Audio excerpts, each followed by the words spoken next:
Look, there's lots of reasons to consider why you should buy an off-the-plan purchase, because there's nothing that can replace that sort of brand new feeling. You're the first person to actually move into the property. It's got shiny taps, it's got beautiful clean tiles, the carpet smells fresh, and it's got that really nice cozy feeling about it. And I think that's really a positive for it. It's also, if you buy in a block that has enough in the development, it means that there's enough money for the developer to throw in a really nice pool, maybe have a gym area, perhaps a caretaker who looks after the building, and also, you know, if there's enough, they can put a lift in, which means you don't have to traipse all the way up those stairs with your shopping. So they're real advantages. The other advantage that you can get in off-the-plan developments is, because it's brand new, you can get really great depreciation benefits that you can claim back in your tax and get a really good tax refund that'll help you fund the property that you purchased.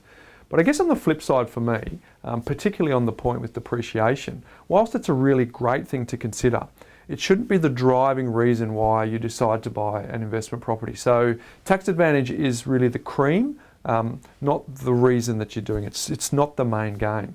So I think that if you buy maybe an established apartment, for example, where you go through and do a really great renovation on it, you can actually create your own depreciation and really sort of neutralise the effect of buying brand new over something that's a bit older or more established.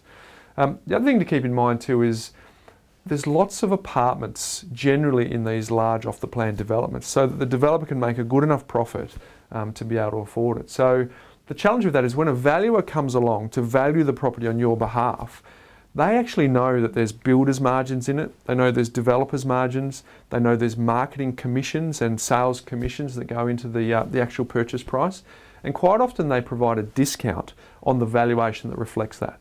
So maybe you're buying it for $500,000, they might come in at a valuation of $450,000, which means you need to use other equity in other properties to be able to settle on that property. So I think that's a bit of a disadvantage too.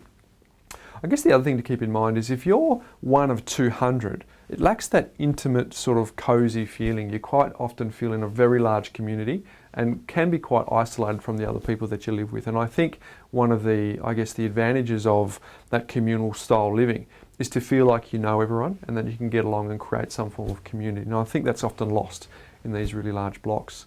So I guess in summary for me, if you're looking to buy something established versus off the plan, the three filters that I generally look at when I'm buying an investment property is it needs to have owner-occupier appeal, it needs to be investment grade, and it also needs to have some form of scarcity. So if we apply those to bigger blocks, the owner-occupier appeal is often not there when you're really large. It just really lacks that sort of intimate feeling. In terms of investment grade, for me, if you're one of 200, for example, in 3 years' time, let's say someone is financially hemorrhaging on apartment number 20 and they've just got to sell it no matter what. They've just got to get out of the market and they just put in a fire sale price to get rid of it. What that actually does is it drags down the valuations for everyone in the building based on the motivation and the agenda of one person. So I don't like being in that position. So for me, investment grade means small, boutique in number, usually 21 or less. Ideally, for me, that's established. And it means that we're not going to get the facilities. We're not going to usually get a pool or a caretaker or a lift. But it also means that the body corporate levies are generally cheaper, and it means it does have that owner-occupier appeal to match that sort of investment grade filter. And then the third one for me is scarcity.